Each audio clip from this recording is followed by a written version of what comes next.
කෘෂිකාර්මික ශේෂ්ත්‍රයේ විශාල අවුල් ජාලයක් තියෙනවා. අවුල් ජාලයක් ඇති කරලා තියෙන්නේ පහුගිය කාලේ. දැන් ඉතින් විවිධ භෝග සම්බන්ධයෙන් මැදිහත් වෙමින් ඒ අවුල් ලෙහමින් මේක පිළිවෙලක් කරන්න ඕන වෙලා තියෙනවා. දැන් අපේ රටේ විනිෂ්පාදනය මේ වෙනකොට ප්‍රමාණවත් මට්ටමක තියෙනවා. අපි අක්කරයකින් ලබා ගන්න අස්වැන්න වැඩි කිරීමේ වැඩසටහනක තමයි ඉන්නේ. තව භෝග ප්‍රමාණයක් තියෙනවා අපි නිසි කළමනාකරණයක් සහිතව වගා කළ යුතුයි. එයින් එකක් බඩේරුඟු. ඉතින් ඒ වගේ තව තියෙනවා බීලුණු ප්‍රශ්නයක් තියෙනවා රටේ. අල සම්බන්ධ ගැටලුවක් තියෙනවා. මේවා ඉතින් ගැටලු තමයි තියෙන්නේ. ඉතින් මේ ගැටලු විසඳීම අරමුණු කරගෙන වැඩසටහන් ක්‍රියාත්මක වෙනවා. ඇත්තම தත්ත්වය මේකයි.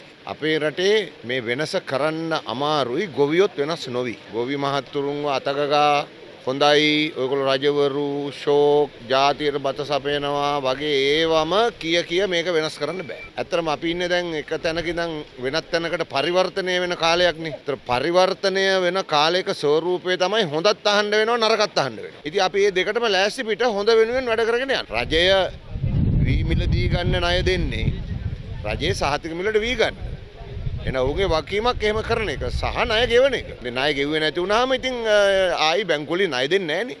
ඒක හැටි ඉතින්. පෞද්ගලික ආණ්ඩුවල ණය ආරම්භ මේක කරා නම් පෞද්ගලික ආණ්ඩුවල මේක හරි සලස්මක් නැති නිසා ඔවුන් පාඩුවටපත් වුණා. ඔවුන්ට මොනවාරි මේ ඩිප් එකෙන් ඉවත් කළා මොනවාරි වෙන විදිහේ සාහනදායක කරලා මේ ණයත් ගෙවන යන වැඩ පිළිවෙලක් යොදන්න කියලා ඔවුන් ඉල්ලීමක් තියෙනවා. ඒ ඉල්ලීම ගැන ජාතික තීරණයක් ගන්න ඕන. ඉතින් ජාතික තීරණයක් ගැනීමේදී ඒක අපි බලන්නේ ඒගොල්ලන්ගේ වැරද්දක්ද නැද්ද මොකද්ද කියන එක නෙමෙයි. මීට කලිනුත් සමහර අවස්ථාවල එහෙම ණය කපා හැරලා නැවත ණය දීලා තියෙනවා. ඉතින් ඒක ජාතික වශයෙන් තීරණයක් ගන්න ඕන. ඔක දිගට කරගෙන යන්න ගියොත් ඔක පුරුද්දකුත් වෙනවා. ණය ගන්නවා, ණය ගෙවන්නේ, ආයි කපා හරිනවා, ආයි ණය දෙනවා, ණය ගන්නවා. එහෙමම කරන්නත් බෑනේ මේක. ණය ගන්න අයගෙත් වගකීමක් තියෙනවා ණය ගෙවන්න. කාලයක් තිබුණා පොහොර මිටියක් රුපියල් 40000යි 50000ටත් ගියා. පොහොර මිටිය ඒ ගානට ගිය කාලේ තමයි ගොවි සංවිධාන සහ ගොවියෝ කිව්වේ මේ ගානට පොහොර අරගෙන නම් වගා කරන්න වෙන්නේ වී කිලෝ එකට රුපියල් 150ක්වත් ඕන කියලා. ඉතින් ඒක හරි. ඒක ඇත්ත. දැන් පොහොර සානාධාරෙත් දෙනවා. සානාධාරෙත් වැඩි කරලා තියෙනවා. ඒ ප්‍රශ්නේ දැන් වෙනස්.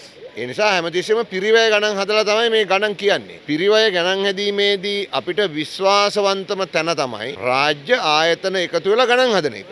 එක එක්කෙනා පඳුරු වශයෙන් ඉඳන් ගණන් හදලා කිව්වට අපිට කරන්න දෙයක් නැහැ. එහෙම ගෙවන්න බෑ රජයකට.